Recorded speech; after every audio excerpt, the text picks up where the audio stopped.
ओमज्ञानतिमिरान्धस्य ज्ञानाञ्जनशलाकया चक्षुरुन्मिलितं येन तस्मै श्रीगुरुवे नमः। श्रीचैतन्यमनोभीष्टं स्थापितं येन भूतले स्वयं रूपकदा मह्यं ददाति स्वपदान्तिकं। वन्देऽहं श्रीगुरुं श्रीयुतपदकमलं श्रीगुरून् वैष्णवांश्च। श्रीरूपं साग्रजातं सहगण रघुनाथान्वितं तं सजीवं साद्वैतं सावधूतं परिजनसहितं कृष्णचैतन्यदेवं श्रीराधाकृष्णपादान् सहगण ललिता श्रीविशाखान्वितंश्च। नमो विष्णुपादाय कृष्णपृष्ठाय भूतले श्रीमते भक्तिवेदान्तस्वामिनिति नामिने। नमस्ते सारस्वते देवे गौरवाणी प्रचारिणे निर्विशेषशून्यवादी पाश्चात्यदेशतारिणे। श्रीकृष्ण चैतन्य प्रभु नित्यानंद श्री अद्वैत गदाधर शिवासदि गौरभक्तवृंद। हरे कृष्ण कृष्ण कृष्ण हरे हरे, हरे राम राम राम हरे हरे। हरे कृष्णा। आज हम भगवद गीता का अंतिम अध्याय कंक्लूजन संन्यास की सिद्धि, इस अध्याय का डिस्कशन करने वाले हैं। और ये अध्याय भगवद गीता का सबसे लंबा अध्याय है। उसका कारण भी है कि भगवद गीता में जितने भी योग हमने डिस्कस किए हैं, कर्म योग, ज्ञान योग भी डिस्कस किया था, तो सभी के सभी योग पद्धति का जो सार था वो इस अध्याय में दिया गया है। और साथ साथ भक्ति योग की सुपीरियरिटी भी इसमें दी गई है। और अंत में अर्जुन युद्ध के लिए तैयार हो जाते हैं और फिर संजय और धृतराष्ट्र के बीच का वार्तालाप होकर यह अध्याय कंप्लीट होता है। तो टोटल 78 श्लोक हैं, 78 श्लोक हैं इस चैप्टर में। और हम देखेंगे कि किस तरह से हम उनको कवर कर सकते हैं। तो सबसे पहले चैप्टर 17 जो था वो कंप्लीट हुआ था श्रद्धा के बिना जो भी वस्तुएं की जाती हैं वो असत कहलाती हैं, और दोनों जन्म, ये जन्म और अगले जन्म दोनों व्यर्थ हो जाते हैं अगर किसी व्यक्ति के अंदर श्रद्धा नहीं है। हमने ये भी देखा था कि श्रद्धा जो है वो सत्वगुण के द्वारा प्राप्त होती है, सत्वगुण का लक्षण है श्रद्धा, इस तरह से हमने देखा था। तो अर्जुन 18 अध्याय प्रारंभ होता है, अर्जुन का प्रश्न के द्वारा प्रारंभ होता है। अर्जुन दो शब्दों का मीनिंग जानना चाहते हैं, संन्यास और त्याग। संन्यास मतलब संन्यास आश्रम और त्यागमय जीवन। हालांकि देखने में दोनों समान ही लगते हैं, परंतु अर्जुन उसको भगवान से क्लैरिफाई करना चाहते हैं कि मैं त्याग का उद्देश्य जानने का इच्छुक हूँ। और हे केसी निषूदन, भगवान का एक नाम है केसी निषूदन, क्योंकि भगवान ने केसी नामक राक्षस का वध किया था जो कि वृंदावन में आया था। तो अर्जुन भगवान से पूछ रहे हैं कि मैं संन्यास आश्रम का भी उद्देश्य जानना चाहता हूँ और त्याग का उद्देश्य जानना चाहता हूँ। ओरिजिनली भगवद गीता 17 अध्यायों में उसके कॉन्सेप्ट कंप्लीट हो जाते हैं। 18वां अध्याय पिछले 17 अध्यायों के में जो हमने डिस्कस किया उसका कॉम्प्लीमेंट है, उन सब का संक्षेप में बताया गया है। हर अध्याय में भगवान बताते हैं कि भगवान की सेवा करना ही परम धर्म है। 6 पहले हमने कर्म योग देखा, उसके बाद भक्ति योग, फिर ज्ञान के द्वारा भक्ति की प्राप्ति, इस तरह से 17 अध्याय में हो जाता है भगवद गीता के सिद्धांत। तो हर जगह पे भगवद गीता में भक्ति ही जीवन का चरम लक्ष्य है। जैसे एक श्लोक आता है, हरि सर्वत्र गीयते। संसार के सारे शास्त्रों में भगवान विष्णु का ही ग्लोरिफिकेशन दिया है, चाहे वो वेद हो, पुराण हो, कहीं पे साक्षात रूप से दिया है, कहीं पे साक्षात रूप से नहीं दिया है। तो शुरू में श्लोक नंबर 1 से लेके 12 तक डिस्क्रिप्शन आता है शुरू के 6 अध्यायों का जो सार था, कर्म योग का जो सार था। उसके बाद 13 से लेके 18 तक ज्ञान का जो सार था वो आता है, ज्ञान योग का। और उसके बाद 19 से लेके 40 तक 3 गुण जो हमने डिस्कस किए थे वो और डिटेल में आते हैं। उसके बाद 41 से लेके सकाम कर्म योग से लेके भक्ति तक कैसे पहुंचते हैं। और उसके बाद मोस्ट कॉन्फिडेंशियल नॉलेज, सबसे ज़्यादा गुह्यतम ज्ञान आता है, सो भगवान के शुद्ध भक्त बनना। और उसके बाद भगवद गीता को जो प्रचार करते हैं और जो पढ़ाई करते हैं उसको क्या फल मिलता है। उसके बाद अर्जुन का सम्मोह दूर हो गया है, अर्जुन युद्ध करने के लिए तैयार हो गए हैं। और लास्ट में संजय जो है वो धृतराष्ट्र को बताते हैं कि जहाँ पे कृष्ण है, जहाँ पे अर्जुन है, वहाँ पे विजय हमेशा नेचुरली रहेगी। इस प्रकार से यह अध्याय का रूपरेखा है, बैकग्राउंड है। तो अर्जुन का पहला प्रश्न जो है त्याग और संन्यास के बीच का अंतर, उसका मीनिंग है कि व्यक्ति को कर्म योग में हमने इस कॉन्सेप्ट को डिस्कस किया था। अर्जुन ने 2 बार ये प्रश्न पूछा था कि अपने कर्म के फलों को त्याग करना अच्छा है या कर्मों को ही त्याग करना अच्छा है, और भगवान ने इसका आंसर भी दिया था। हम जानते हैं कि भगवान ने बताया था कि कर्म के फलों का त्याग करना ज़्यादा अच्छा है क्या कर्मों का त्याग करने की बजाय, क्योंकि कर्मों का त्याग करना बहुत कठिन है। और हमने 6वें अध्याय में देखा था कि जो व्यक्ति योग की उच्च अवस्था में पहुंचता है वो कर्म का त्याग कर सकता है, नहीं तो कर्म का त्याग करना बहुत मुश्किल होता है। तो अर्जुन उसी प्रश्न को डिटेल में पूछ रहे हैं और भगवान फिर आगे उनके उत्तर बताएंगे।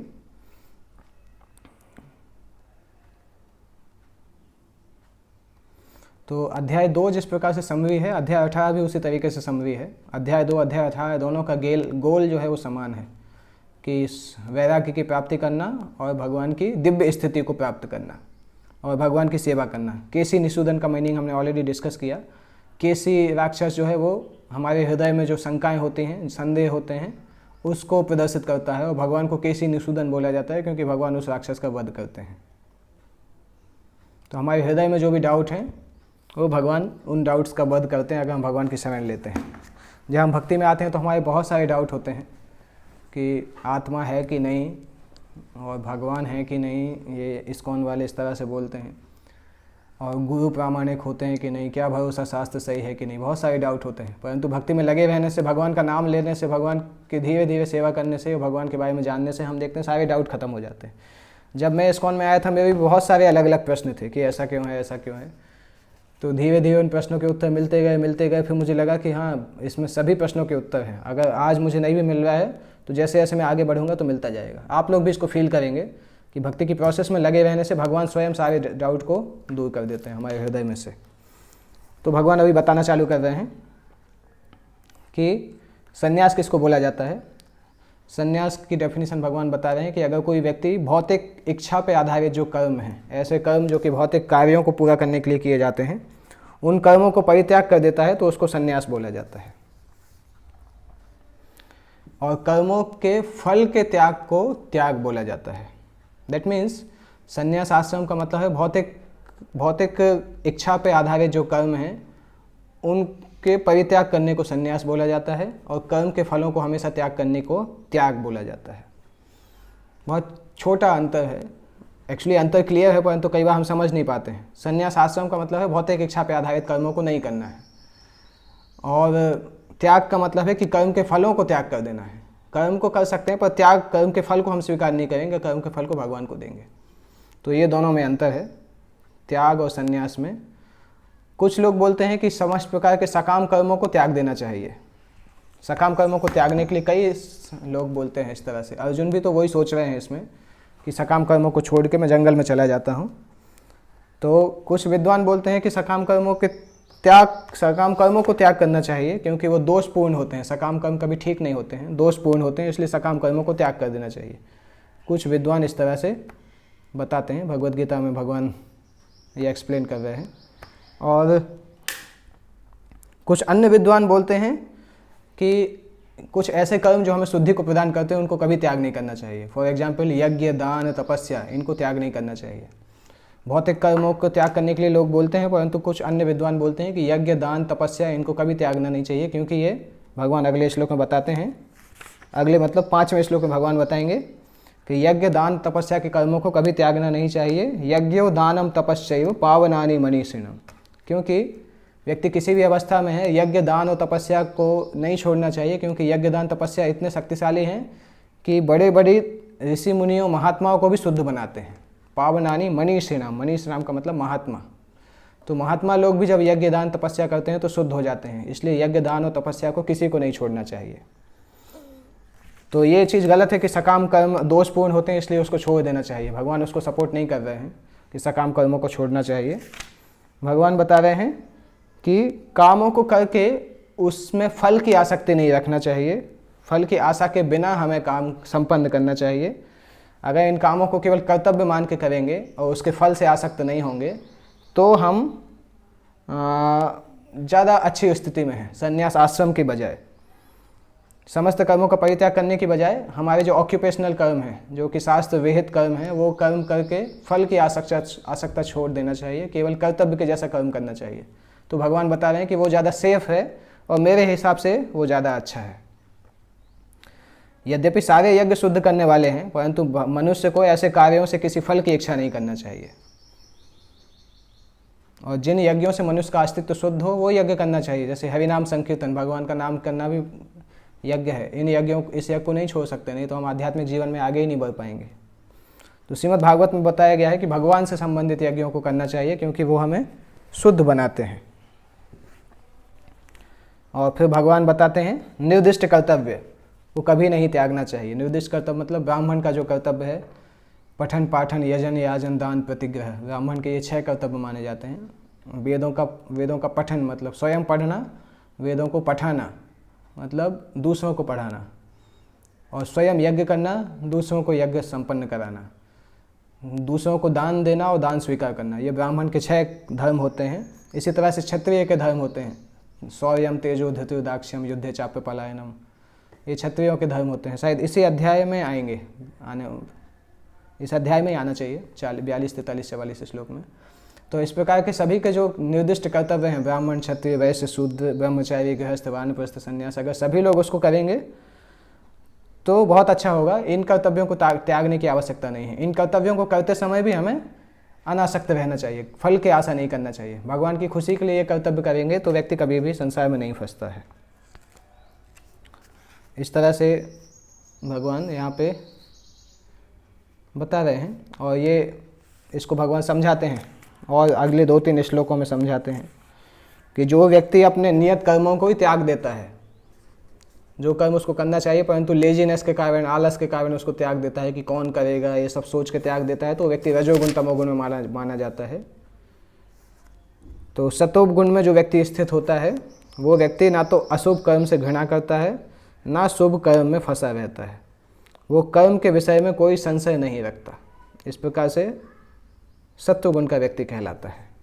क्योंकि कर्मों का त्याग करना किसी भी देहधारी जीव के लिए संभव नहीं है, इसलिए जो कर्मों के फलों का त्याग करता है वो वास्तव में त्यागी कहलाता है। ये भगवान ने क्लियरली यहाँ बताया कि वास्तव में कर्मों को त्याग करना किसी के लिए संभव नहीं है। 3रे अध्याय में भी भगवान ने ये चीज़ बोला था, कर्मों को त्याग करना बहुत कठिन है। तो जो कर्म फलों को त्याग करता है उसको वास्तविकता में त्यागी बोला जाता है। जो त्यागी नहीं है उसको कर्मफल मृत्यु के बाद भोगने पड़ते हैं। कुछ कर्मफल उसके इच्छा के अनुसार होते हैं, कुछ उसकी इच्छा के अनुसार नहीं होते हैं, कुछ मिले जुले होते हैं। ये कर्मफल उस व्यक्ति को भोगने पड़ते हैं जो कि कर्म के फलों का त्याग नहीं करता है।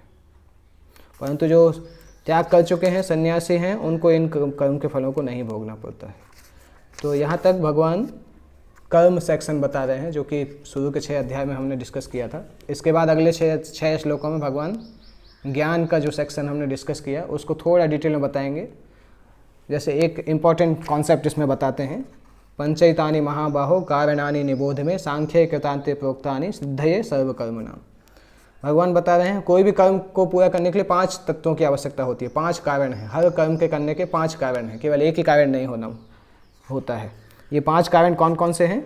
अधिष्ठानम तथा कर्ता, करणम च पृथक विधम, विविधाश्च पृथक चेष्टा, दैवम चैवात्र पंचमम। कोई भी कर्म करने के लिए 5 कारण है। अधिष्ठानम, अधिष्ठानम मतलब कर्म का स्थान, कर्म का स्थान मतलब शरीर। क्षेत्र हमने 13वें अध्याय में पढ़ा था, क्षेत्र और क्षेत्रज्ञ।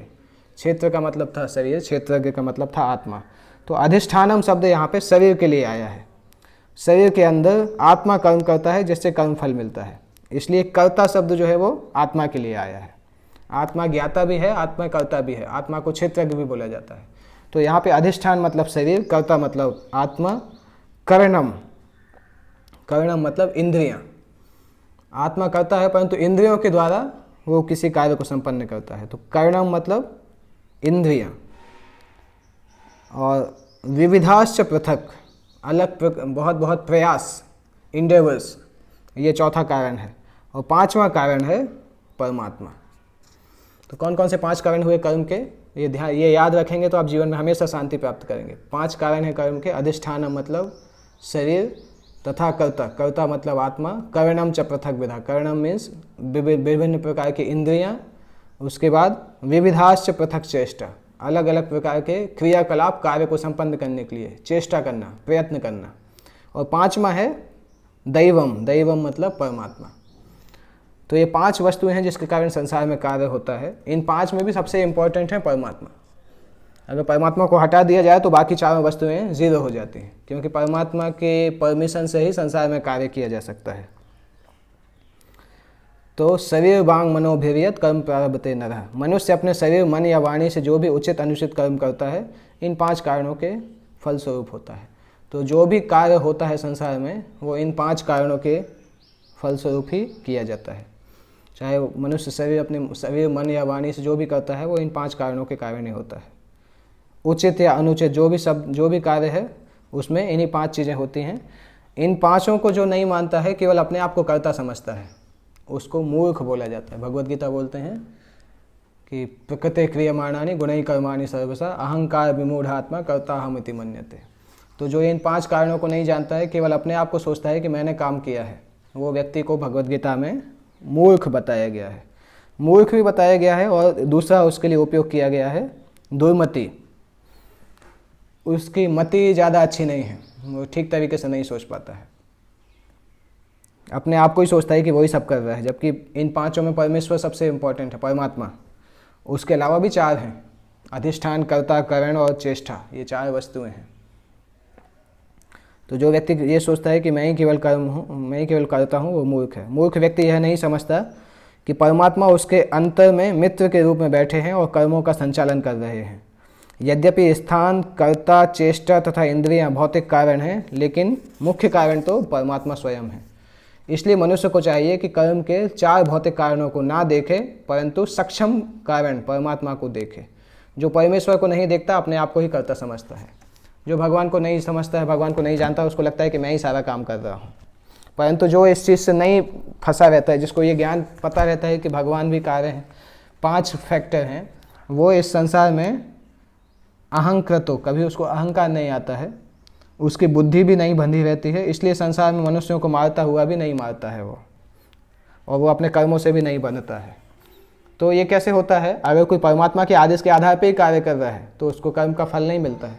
जैसे भगवद गीता में अर्जुन ने भी बहुत सारे लोगों को मारा, दुर्योधन ने भी बहुत लोगों को मारा। अर्जुन ने ज़्यादा लोगों को मारा क्योंकि अर्जुन बड़े योद्धा थे और दुर्योधन के पक्ष में ज़्यादा लोग थे, परंतु अर्जुन को ज़्यादा लोगों को मारने के बाद भी भक्ति मिल गई और दुर्योधन को कम लोगों को मारने के बाद भी उनकी बुरी दशा हुई, मृत्यु को प्राप्त हुए। तो क्योंकि अर्जुन ने भगवान कृष्ण जो कि स्वयं परमात्मा है उनके आदेश के अनुसार कार्य किया, धर्म युद्ध में भाग लिया, भगवान कृष्ण की इच्छा से भाग लिया, इसलिए अर्जुन को लोगों को मारने के बाद भी उनको मारने का फल नहीं मिला, उनको भक्ति प्राप्त हुआ। जो मिथ्या अहंकार से प्रेरित नहीं हैं, जिनकी बुद्धि बंधी नहीं है, वो इस संसार में मारते हुए भी नहीं मारते हैं और अपने कर्मों से भी नहीं बंधे रहते हैं। जब कोई सैनिक अपने श्रेष्ठ अधिकारी सेनापति की आज्ञा से वध करता है तो उसको दंडित नहीं किया जाता, लेकिन यदि वही सैनिक अपनी इच्छा से वध कर दे तो उसे न्यायालय द्वारा दंडित किया जाता है।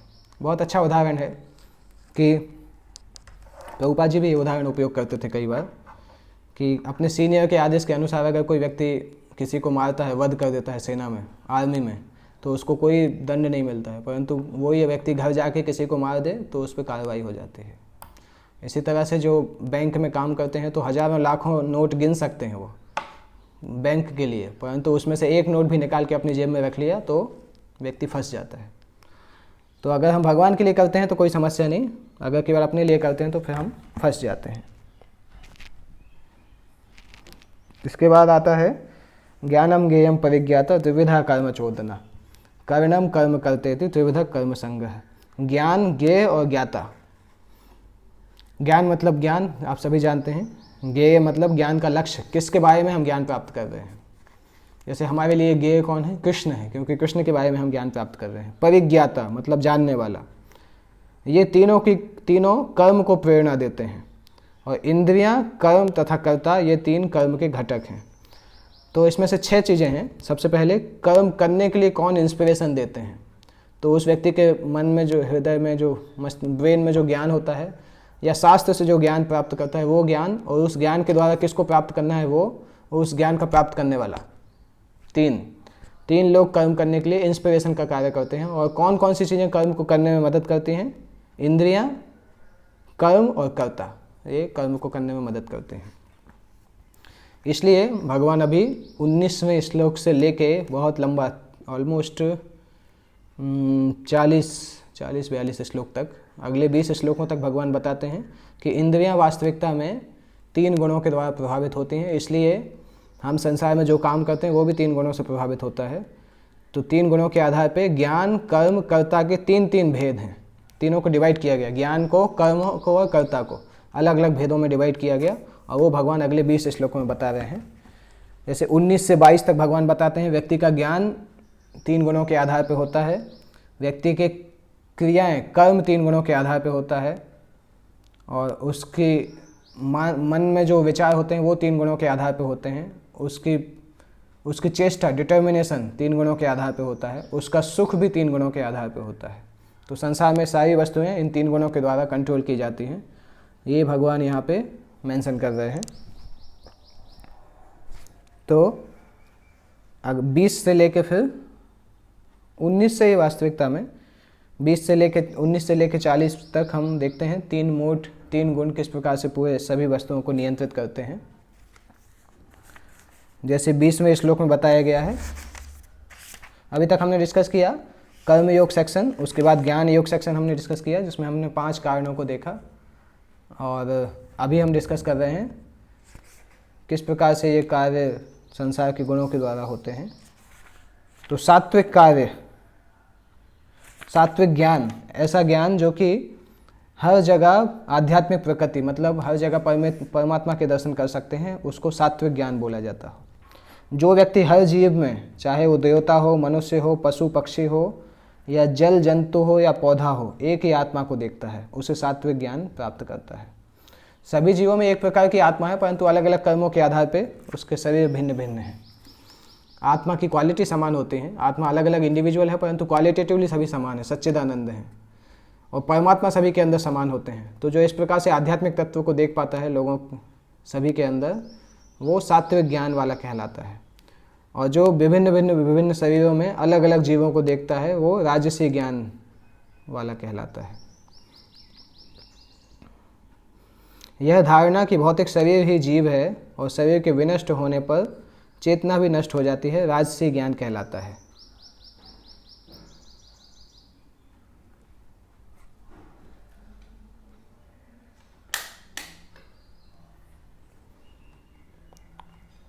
इस ज्ञान के अनुसार एक शरीर दूसरे शरीर से भिन्न है, क्योंकि उनमें चेतना का विकास भिन्न प्रकार से होता है।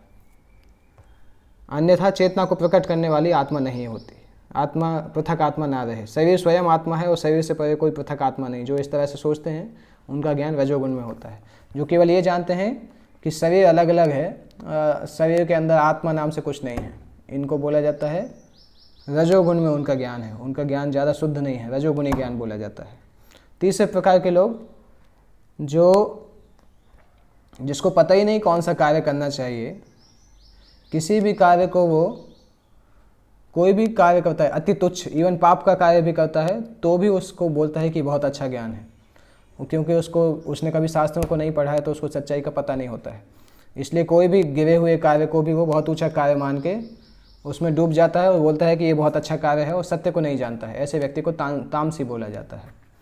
जैसे फॉर एग्जाम्पल कुछ लोग हैं जिनके लिए धन ही सबसे बड़ा है, money is sweeter than Honey, धन ही उनके लिए भगवान है, वो धन के लिए कुछ भी कर सकते हैं। और उनके लिए ज्ञान क्या है कि शरीर को संतुष्ट रखना ज्ञान कहलाता है, बस, और उसके आगे कुछ नहीं है।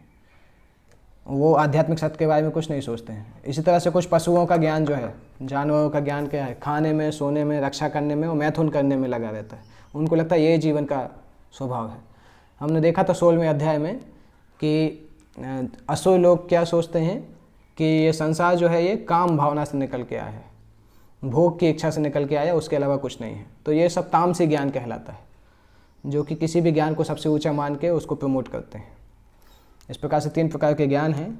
उसके बाद आता है 3 प्रकार के एक्शन, ऐसे कर्म जो कि नियमित हैं और आसक्ति, राग और द्वेष और कर्म फल की इच्छा के बिना, कर्म फल की इच्छा के बिना जो कर्म किया जाता है वो सत्वगुण में कहलाता है। कर्मफल की इच्छा के बिना कर्म करना मतलब विभिन्न आश्रमों में जाके कार्य करना, वर्णाश्रम के आधार पर जीवन व्यतीत करना।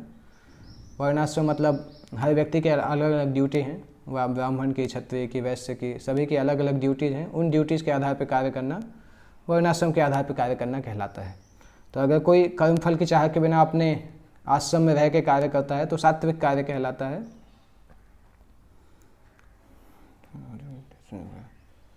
और उसके अलावा राजसिक कार्य कौन सा कहलाता है कि अगर कोई व्यक्ति केवल फल की इच्छा के साथ कर्म करता है, उसको लगता है कि मुझे जो मैं कर रहा हूँ उसका फल मुझे भुगतना है, तो उस फल की इच्छा के साथ जो कर्म करता है और अहंकार के साथ कर्म करता है, फल की इच्छा भी है साथ में उसको अहंकार भी है कि मैं ये कर्म कर रहा हूँ, इस प्रकार से सोच के जो बहुत मेहनत करता है, कठिन परिश्रम करता है अहंकार के साथ और फल की इच्छा के साथ, वो रजोगुण का क्रिया कहलाती है। और जो व्यक्ति शास्त्र को नहीं मानता है और केवल संसार में भोग के लिए कर्म करता है और दूसरों का दुख भी पहुंचाता है, हिंसाम अनपेक्ष च पौरुषम, लोगों को हिंसा करता है, अपने सुख की प्राप्ति करने के लिए दूसरों को मारता है, दूसरों को परेशान करता है, ऐसा जो क्रियाएं हैं वो तामसी कहलाती हैं। इसके बाद जो कर्ता कर्म और कर्म फल के प्रति आसक्त होकर फलों का भोग करना चाहता है वो सुख दुख से विचलित होने वाला है और राजसी कहलाता है। और जो व्यक्ति भौतिक गुणों के संपर्क के बिना अहंकार के और संकल्प के साथ उत्साह के साथ अपना कर्म करता है और सफलता असफलता दोनों में समान रहता है, वो सात्विक कर्ता कहलाता है। सात्विक कर्ता का डेफिनेशन है कि वो व्यक्ति भौतिक गुणों के प्रभाव में नहीं आके भौतिक गुणों के संसर्ग के बिना कार्य करता है, उसमें कर्म करते समय अहंकार भी नहीं होता है, परंतु कर्म करते समय उत्साह बहुत होता है और बहुत डिटर्मिनेशन होता है, मतलब दृढ़ संकल्प और उत्साह के साथ वो कार्य करता है। और सिद्धियों निर्विकार है, अगर काम करने के बाद उसको सिद्धि मिलती है नहीं मिलती है तो उसको कोई फर्क नहीं पड़ता है। उसका रूल होता है do your best and leave the rest. जो इस प्रकार से कार्य करता है वो सात्विक कर्ता कहलाता है। और तामसी कहलाता है जो शास्त्रों के विरुद्ध, इन जनरल हम समझ सकते हैं, जो शास्त्रों के विरुद्ध कार्य करता है और जिसके अंदर लोगों को छलने की इच्छा होती है, आलसी होता है, दूसरों को अपमान करने में एक्सपर्ट होता है और काम करने में बहुत पोस्टपोन करता है, आज नहीं तो काल कर, काल नहीं तो परसों, जल्दी जल्दी क्यों करना है, अभी तो जीना है बस। जो इस तरीके से सोचते हैं उनकी क्रियाएं तामसी होती हैं। शास्त्रों के आदेश के विरुद्ध भौतिकतावादी बहुत हठी होते हैं, हठी मतलब कोई चीज़ में अड़ जाते हैं, कपटी, अंदर बाहर उनका अंदर से कुछ और गलत सोचते हैं, बाहर से अच्छा दिखाते हैं और दूसरों का अपमान करने में बहुत निपुण होते हैं। ये लोग आलसी भी होते हैं, हमेशा निराश जैसे रहते हैं और हमेशा टालते रहते हैं। इन लोगों को, इनकी क्रियाओं को तमोगुण बोला जाता है। अभी कौन सी बुद्धि सात्विक कहलाती है ये भगवान डिस्क्राइब करने वाले हैं। ऐसी बुद्धि जो कि हमें बताती है कि क्या करना चाहिए, क्या नहीं करना चाहिए, किससे डरना चाहिए, किससे नहीं डरना चाहिए, और कौन सा कार्य संसार में बांधता है, कौन सा कार्य हमें संसार से मुक्त करता है। जिस बुद्धि से ये चीज़ें पता चलती हैं, ये 6 चीज़ें मेनली, संसार में करने का क्या कार्य है, नहीं करने का क्या कार्य है, और किस कार्य से डरना चाहिए, किस कार्य से नहीं डरना चाहिए, किस कार्य से संसार में बंधन मिलता है, कौन से कार्य से संसार में मोक्ष मिलता है। जो बुद्धि इन वस्तुओं को जानती है उसको सात्विक बुद्धि बोला जाता है, और जो बुद्धि इनको नहीं जानती है उसको राजसी बोला जाता है। और तामसी बुद्धि किसको बोली जाती है? जो अधर्म को धर्म बोलता है, धर्म को अधर्म बोलता है और हमेशा गलत दिशा में काम करते हैं, उसको तामसी बुद्धि बोला जाता है। ये लोग, तामसी लोगों का सामान्य लक्षण होता है शास्त्रों की बातों को नहीं मानते हैं, उनके लिए शास्त्र की बात कोई ज़्यादा इंपॉर्टेंट नहीं होती है, तो ये विपरीत दिशा में कार्य करते हैं, ऐसी बुद्धि को तामसी बुद्धि बोला जाता है।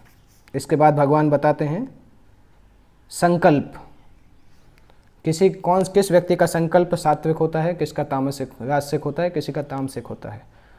तो संकल्प मतलब ऐसा संकल्प जो टूटे नहीं, अटूट संकल्प जो है, जैसे हमने वाव लिया कि 16 माला का जप करना है, तो अभी ये जो प्रतिज्ञा है ये टूटनी नहीं चाहिए, तब ये सात्विक प्रतिज्ञा कहलाती है। हम शपथ लेते हैं कि हम भगवान की सेवा करेंगे, ये दिव्य तपस्या है वास्तविकता में। तो इस प्रकार के संकल्प जो अटूट हैं और जो अचल होकर धारण किए जाते हैं और मन बुद्धि और इंद्रियों को नियंत्रित करते हैं। ऐसे संकल्प को सात्विक, धृति सात्विक, सात्विक संकल्प बोला जाता है। जिस धृति से मनुष्य धर्म अर्थ काम में लिप्त हो जाता है वो राजसी कहलाता है। ऐसी बुद्धि जिससे मोक्ष के बारे में नहीं सोच पाते हैं। जब हमने 14वां अध्याय पढ़ा था तो हमने ये चीज़ देखा था उसमें कि व्यक्ति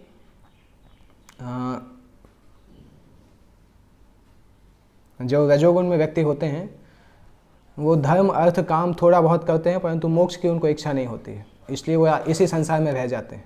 वो ऊपर के लोकों में भी नहीं जा पाते हैं, या तो इसी संसार में रहते हैं या पशु योनि में चले जाते हैं।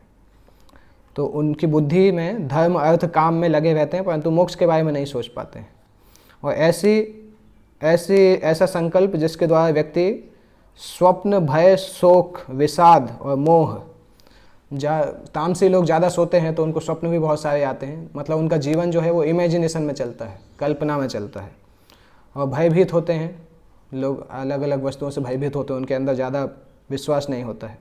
शोक, हमेशा परेशान रहते हैं, शोक मतलब दुख मनाते हैं। और मोह मतलब संसार में डूबे रहते हैं। और विषाद का मतलब होता है ये सोचना कि मेरे साथ क्या होगा, मेरे साथ ये गलत हो जाएगा, ये व्यक्ति मुझे धोखा देगा, इस तरह से सोचना, ये विषाद कहलाता है। ये धृति जो है ये तामसी धृति कहलाती है। इसके बाद भगवान बताते हैं 3 प्रकार के सुख। 3 प्रकार के कौन कौन से सुख होते हैं जिनके द्वारा बद्धजीव भोग करता है और जिनके द्वारा कभी कभी दुखों का अंत भी हो जाता है। तो ये भगवान 36वें श्लोक से डिस्क्राइब करने वाले हैं। और इस डिस्क्रिप्शन में 3 प्रकार के सुखों को डिस्क्राइब करेंगे भगवान।